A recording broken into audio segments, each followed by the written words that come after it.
back. I used to love this game. Used to think I could win everything on the shelf, but you never did. Ah, man. Do you know, I heard my best joke ever in here. Came in and said, cotton chips twice, and you went, I heard you the first time. When I was growing up in the 70s, many working-class families were, for the first time, jetting off to exotic-sounding places like Mallorca and Benidorm. But I wouldn't have swapped our holidays in drizzly Northumberland for anything. Just like back then, one of the main attractions of coming to see houses is the boat trips out to the Farne Islands. Every year, more than 45,000 tourists take the 3-mile boat ride across the bay to experience these steep volcanic rocks, which are home to 23 different species of birds and a colony of grey seals. William Shield runs trips out to the islands on a fleet of boats named the Glad Tidings. It's been the Shield family business for nearly 100 years. It was William's granddad, John Shield, who ran the very first boat trips to the Farnes in 1918, just after the First World War. In the early days, when the grandfather and father was crab and lobster fishing, down to the harbour would come one or two bird watchers. They would ask to go out to the islands to view the seabirds. So they would take them out in the old coble and have a view of the seabirds.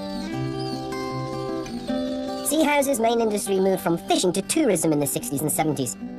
And the Shield boat business went from strength to strength, led by William's dad, Billy. He even escorted royalty out to the farms, you know. The highlight of father's career would be meeting the Queen. They picked the Queen off the Royal Yacht in 1958. He entertained the Queen Mother in 1962, again a boat trip out to the island. When Billy died in 2011, it was son William's turn to take the helm. Nowadays, with the 7 boats that we've got, we're taking thousands of people out each year. They travel from all over the world. We have a little bit more business now than what Dad had in the early days. There's a little bit more to look after, but I'm trying.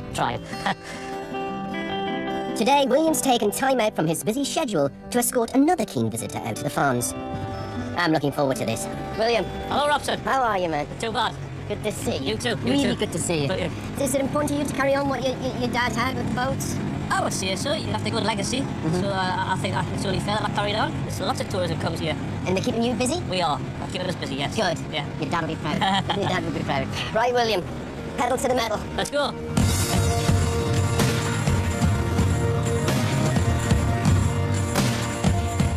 At low tide, the Farnes are made up of 30 tiny islands.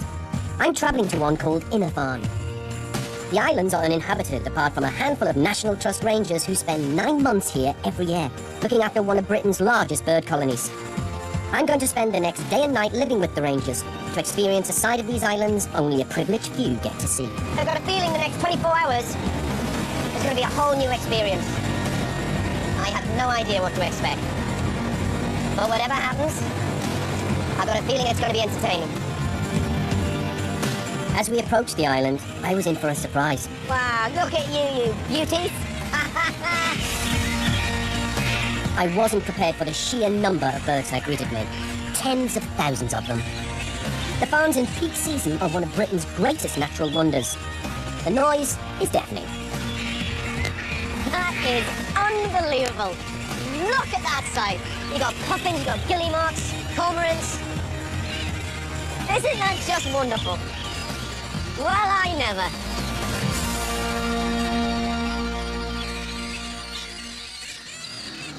It really must be an isolated existence here for the rangers. I mean, what sort of person chooses to live on this tiny rock in the North Sea? David Steele, how the devil are you? How are you, sir? Here to greet me is Head Ranger David Steele. I come bearing gifts. Oh, supplies. Brilliant. I tell you, the team are looking forward to this. Right. Yes, I'm not the only thing being delivered by William Shield's boat today. There's also vital supplies from the mainland, like drinking water. Well, that must be lunch. And it looks like the postman's being. Postman, Mr. Wilson. Double glazing. As well, isn't it? It's been fine in there to know what's been done on the island. Oh, no, there's some posts, some personal posts. There you go. Fantastic. The rest of it's just bills. David's worked on Inner Farne for the past 13 years. No one knows this place better than him. So what we got here? This is a tern, isn't it? These birds are incredible. These birds are Arctic terns. And they actually winter off the pack ice of the Antarctic. That's how far they go. Come back here and breed, and here they are. Oh, look at you. Hey, you all right, mate? Whoa, steady. I come in peace. Tell you. It's superb. Whoa! Way up. We're now being attacked by terns. That wasn't in the script. Just relax, Robson. They told me this place was like a location from a movie. They didn't tell me it was Alfred Hitchcock's The Birds. They start out these colours, and then after a month or so, Well, it's under this colour. you know what? I've been crapped on from a great height many a time, David, but never by an Arctic tern. Well, there you go. First time for everything. All right, let's go on. You look ridiculous.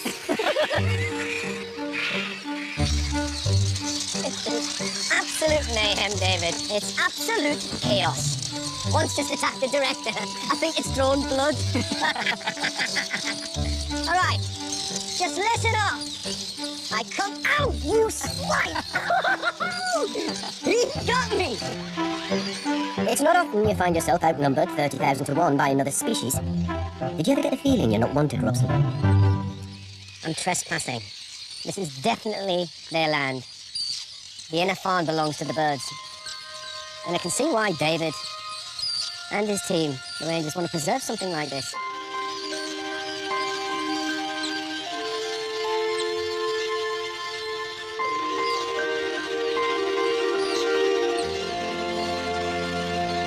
Well, having been terrorised by terns and pooed on by puffins, I'm ready for some home comforts. Maybe I'll find them here. This disused lighthouse is one of only 4 buildings on the island, and it's going to be my home for the next 24 hours. Built in 1809. Hasn't changed much. And having said that, here's the office. This is the business side of the Farne Islands, as you can see. And we're going to show you inside the room you're going to stay in here. This is where I'm staying, is it? Yeah, with all its mod cons. Do you have internet, TV? Oh, why not? Of course. You kidding? We haven't even got any electricity in this building. When this goes dark tonight, it's pitch black, I'm afraid. Are you serious, no electricity? I'm absolutely right. There's no electricity. There's not even any running water.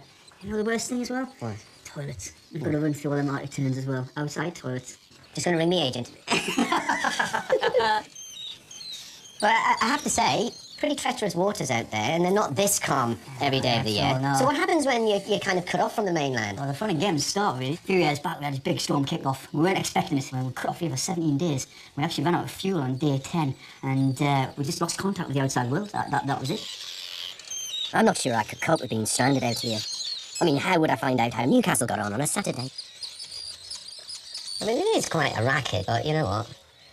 With this sea air, I'll be out like a light. Well, that was the plan anyway. But my Northumberland adventure is about to take a turn for the worse. I came to the Farne Islands for tranquility and serenity and peace. And at the moment, at 2 o'clock in the morning, it's a bloody nightmare. Northumberland's rugged and rocky coastline makes it an ideal habitat for sea life, and nowhere more so than the Farne Islands. I'm spending 24 hours living with the island's National Trust Rangers, who look after one of Britain's largest seabird colonies. I'm only here for one night, so as I joined the Rangers for dinner, I wanted to find out what it was like living here for 9 months of the year. Does it not drive you mad? Honestly, be honest, you can be as honest as you like. No, this it doesn't. for 8 months, seriously? It doesn't, no, not really. You get a bit of cabin fever towards the end because it's a small island, let's face it. We're all around each other 24/7, you know. It's natural, but at the same time, you look around yourself, all these seabirds, you're there contributing, you're there making a difference, so it's a bit difficult to get annoyed, really. We do long hours, like we can work 12, 13-hour days, and it's just part of the job. But I don't think anyone thinks that it's work. It's not like a 9 to 5. It becomes life, doesn't it, really? It's sort of... It's a lifestyle, absolutely. Yeah. But the Rangers weren't the first inhabitants of Inner Farne. In the 7th century, St. Cuthbert, one of the most important saints of early Christianity, lived here in solitude for 10 years. This monastery was later built in his honour. What's less well known about St. Cuthbert is that he was a pioneer of conservation.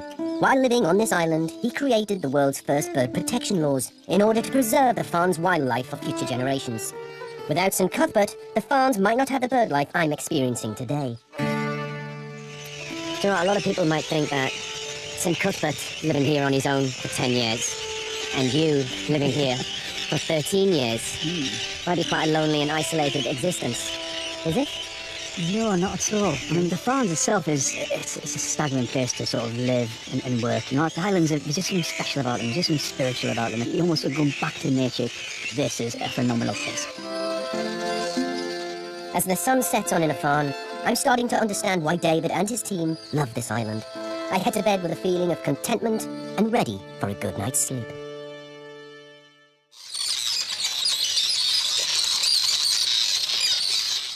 Can you keep the noise down? Goodness sake, don't you lot ever sleep?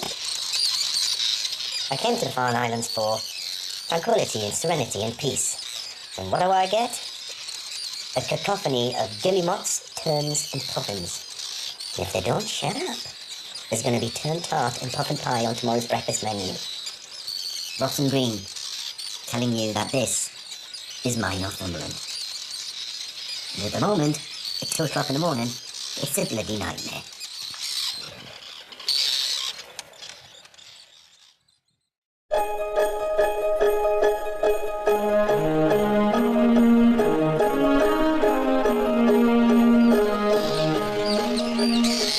No, they just didn't shut up.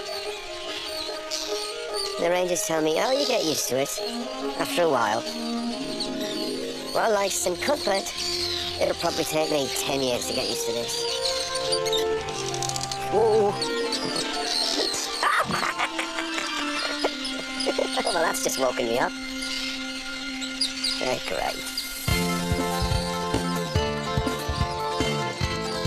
5 a.m. starts and sleepless nights are all part of the job for an island ranger on Innerfarm. Head Ranger David is already hard at work. Morning, Robson. How are you? I'm good, sir. How are you? I'm very well. Did you sleep well? Sort of. Sort of. I haven't slept well for about 2 or 3 months. Really? How about yourself? Take a wild guess, David. I come at a crucial time for the Rangers. They've nearly completed the latest puffin census, a 5-yearly survey of how many breeding pairs of puffins are living on the farms. Nesting in underground burrows, these shy seabirds have been found on the islands for centuries. The craggy rock formations providing shelter from the North Sea. I'd say the puffin is my favourite bird. He's a real quirky character. He's quite a resilient bird as well. Absolutely. I mean, when you think these birds are going to be leaving in August, going to sit on the sea till next March. You know, just sit out there. It doesn't matter what the storms have been thrown at them. You know, for the next 8 months of its life, it's just going to bob about on the sea, you know. How hardy is that? The puffin's a tough little bird, but it's recently been having a hard time.